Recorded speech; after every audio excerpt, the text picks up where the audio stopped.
네, 안녕하세요. 이헌입니다. 지금 시간에는 어느 분께서 조금 요청을 하셔서 건물을 이제 뭐 교육도 받고 직접 하려는데 이걸 조금 어떤 순서, 업무 순서, 그리고 진짜 그 부동산 관리를 창업하시는 분들이 조금 이제 뭐 본인들이 교육도 교육이지만 그냥 어떤 매뉴얼적인 게 하나 있으면 어떻겠냐라고 해서 제가 지금 영상을 찍게 됐어요. 그냥 제목은 뭐 이렇습니다. 뭐 주상복합, 뭐 상가, 중소형 건물에 그 이현의 건물관리 지침서. 왜냐면 제가 만들었으니까 이헌이죠. 네, 이 자료만 있으면 웬만한 건물은 다 관리한다 라고 저는 생각을 합니다. 이 자료만 있으면 관리는 가능하다. 물론 이제 모든 사람들이 다 그렇게 쉽게 접근하고 솔직히 이 세상에 쉽게 한 달에 뭐 2, 3천만 원을 벌 수 있는 사람이 있나요? 그러니까 한 달에 월 2천, 3천을 이제 고정적으로 관리로 번다라고 했을 때 그게 쉽냐고요? 안 쉽거든요. 그러니까 어떤 더 이제 일을 하시면서 또 이제 거기서 노련함 이런 것들은 실제 일을 하시면서 배우시고, 실제 이거는 제가 그냥 매뉴얼로 해서 그냥 뭐 그래도 유치원생 정도는 아니고 이제 초등학생 정도로는 충분히 그냥 관리하실 수 있을 정도로, 조금 이제 눈치가 빠르신 분들은 이걸 보면 바로 시작이 가능할 정도로 제가 한번 만들어 봤어요. 아마 금방 따라오실 겁니다. 자, 그러면 이헌의 건물관리 지침서 한번 볼게요. 자, 이게 지금 이 한글 파일로 제가 만들었어요. 한글 파일로 만들어 가지고 좀 뭐 그렇지만 일반적인 뭐 PPT든 한글이든 그게 뭔 상관 있겠습니까? 자료가 좋으면 되는 거죠. 그렇죠? 자, 다 핑계예요. 자료가 뭐 부족해서 공부를 못했다, 다 핑계입니다. 네, 우리는 이제 핑계 되지 않는 사람들이 되시자고요. 자, 여기서부터 좀 시작을 해볼까요? 이 정도 크기면 될라나? 네, 이 정도 크기면 될 것 같아요. 이제 저희 매뉴얼은, 이 지침서는 저희 주식회사 가업의 어떤 제휴점, 회원점 용도로 이제 그런 쪽으로 뭐 그런 게 외적으로 배포 뭐 이런 게 아니라 뭐 저희 가업 회원점만 쓸 수 있는 거예요. 그냥 간단하게 뭐 그렇게 말씀드릴게요. 자, 건물관리 견적서. 우리가 이제 건물관리를 영업에 대한 내용은 제가 이제 나중에 따로 말씀을 드릴 건데, 영업을 했어요. 그래서 그래, 관리를 한번 맡겨볼게, 견적서를 갖고 와봐 라고 하면 우린 뭘 준비했냐는 거죠. 그때부터입니다. 자, 그러면 첫째로는 이제 외주 견적을 알아보셔야 돼요. 해당 건물의 법정 안전관리. 제가 항상 이제 강의 때 말씀드리죠. 4대 안전관리라 그래서 전기, 소방, 승강기 등의 기계 설비, 이 네 가지, 이 4대 안전은 우리가 건물에 넣을 거냐 말 거냐 선택하는 게 아니라, 이 법정 안전관리라 그래서 얘는 의무예요. 의무. 무슨 말인지 아시죠? 그 의무적인 거기 때문에 이 법정 안전관리가 어떻게 되어 있는지를 확인하셔야 돼요. 그래서 저는 이제 비교 견적을 해서 각 지역 업체 보시면 각 지역 업체 2곳 이상에게 이제 비교 견적을 요청해서 받아야죠. 그래서 평균적인 금액이 얼마 정도 나오는지, 대표적인 거는 뭐 승강기, 소방, 기계주차, 뭐 전기안전, 뭐 기계주차 리프트, 뭐 이런 거죠. 얘네들한테 이 외주 업체분들에게 이제 비교 견적을 받으셔서 평균적으로 어떻게 관리를 하는지, 그리고 이제 월 비용은 얼마인지를 이제 받으시면 됩니다. 이게 원래 승강기 안전관리협회나 이런 데서는 이제 기본적인 비용이 있지만, 실제 이 업체 측에서는 되게 뭐 좀 저렴한 업체들도 되게 많이 있어요. 찾아보시면. 근데 이제 항상 말씀드리지만 저렴한 게 중요한 건 아니다 라는 거죠. 자, 육안으로 보이는 승강기, 기계주차 이외에 우리가 눈으로 딱 건물을 봤을 때 드러나는 거, 들어가는 여기는 승강기가 있구나, 여기는 뭐 기계설비 기계주차가 있구나는 우리가 눈으로 보이잖아요.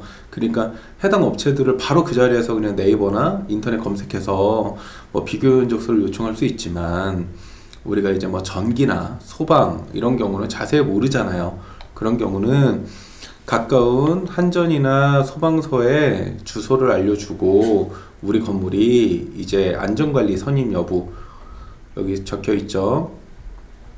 한전이나 소방서에 주소를 줘서, 저희 건물에 저희가 이제 관리를 하려고 하는데, 네, 안전관리자를 선임해야 됩니까? 혹은 전기 같은 경우는 발전 용량이 얼마입니까? 뭐 소방은 여기 전체 연면적 정도가 얼마입니까? 라고 한번 여쭤보고, 그런 다음에 해당 지역 업체에 비교 견적을 또 요청하시면 돼요. 그렇게 해서 일단은 법정 안전관리 외주 견적을 받습니다. 그리고 두 번째로는 가장 기본적으로 청소죠. 이제 건물이 이렇게 딱 하나가 나타나 있으면 4대 안전관리는 기본으로 들어가고, 그거보다 더 중요한 게 이제 원래는 우리 건물을 관리하는 사람들이 4대 안전관리나 시설관리가 가장 중요하죠. 하지만 이제 입주자들, 이용자들 입장에서는 청소, 경비원, 관리사무소 이런 눈으로 보이는 거에 많이 이제 신경을 쓰시니까, 경비원이나 청소원을 구하실 때는 이제 노동법 기준으로 최저시급이나 노동법 기준으로 구하시는 게 좋다. 당연하죠. 그건 당연한 겁니다. 그러니까 제가 왜 당연한 얘기를 이렇게 다시 이렇게 말씀을 드리는 이유는, 당연하지 않게 견적을 들어가는 업체들이 되게 많이 있어요. 근데 그렇게 하면 안 됩니다. 그래서 그 해당 건물을 보고 이 건물에 경비원이 꼭 필요한지, 그리고 청소원이 꼭 필요한지, 그러니까 청소원 같은 경우는 당연히 필요하지만 경비원은 우리가 건물이 조금 작으면 없어도 그만이잖아요. 근데 청소는 무조건 하지만 청소도 두 가지예요. 뭐 한 가지는 일주일에 한 번 혹은 일주일에 두 번, 세 번에 정기적으로는 이제 그 1톤 트럭에 물 청소 갖고 다니면서 이제 길거리에 보시면 그런 분들 간혹 나오시잖아요. 이제 옆에 차량 1톤 차량 옆에는 건물 종합관리 업체라고 썼지만 실제 청소업체죠. 물탱크 하나 놓고 그냥 청소 다니는 분들, 이분들을 쓸 건지 아니면 아주머니를 두고 매일매일 청소를 할 건지를 이제 판단해서 대부분 입주자들하고 얘기를 하는데, 대부분 입주자분들이나 건물주분들은 그냥 니네가 한번 뽑아와 이런 식으로 갖고 와요. 그러면 우리 입장에서는 최적의 비용으로 최대 효과를 낼 수 있는 그 현장마다의 그거를 봐야 되겠죠.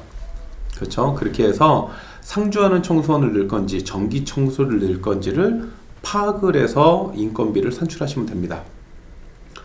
자, 그리고 소독, 물탱크, 정화조 등은 이제 발생할 때 1년에 한 번에서 두 번 정도 발생하는 친구들이기 때문에 이거는 발생 시에 이제 비교 견적을 내서 처리를 해주시면 돼요.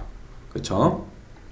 소독이나 물탱크는 다 관련 법령이 있어요. 그에 따라서 하시면 된다 라고 말려. 그러니까 충분히 이게 준비 작업이니까 그래요. 초반에 견적서를 이제 제안을 받았을 때 이런 것들을 이제 파악을 해야 된다 라고 해서 법정안전관리, 그리고 뭐 경비원이나 청소원, 관리사무소에 사람이 있어야 하는지, 그쵸?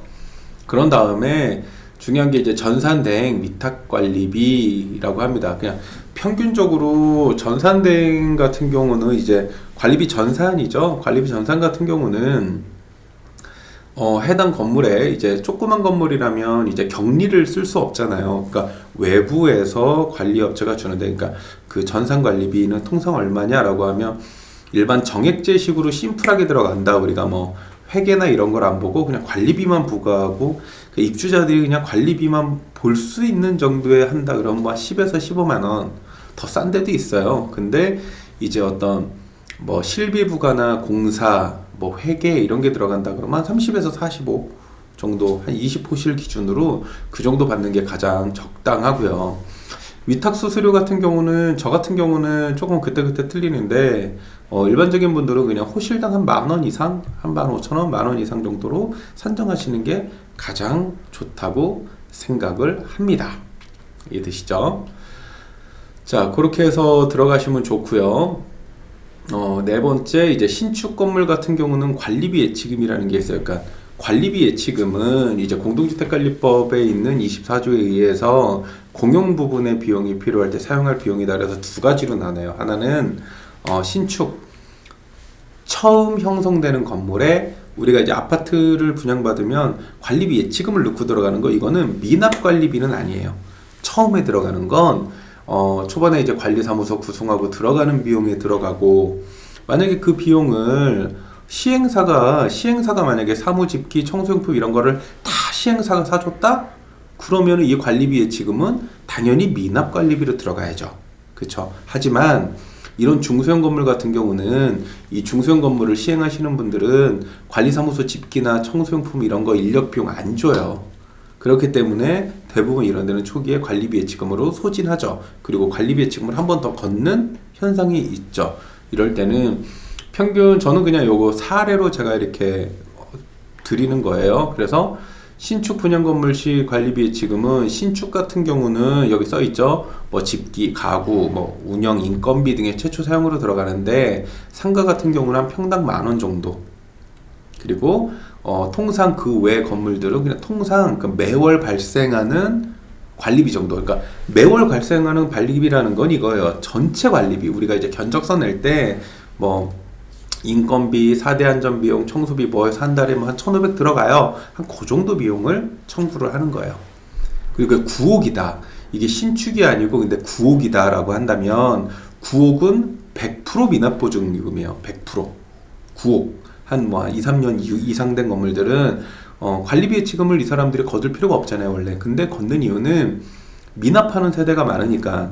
미납하는 세대가 많으면 환전이나 전기나 수도나 이런 게 이제 끊길 수 있잖아요. 미납이 많으니까. 그런 경우를 대비해서 관리비 미납 보증금으로 받는 게 실제로 이 관리비 예치금입니다.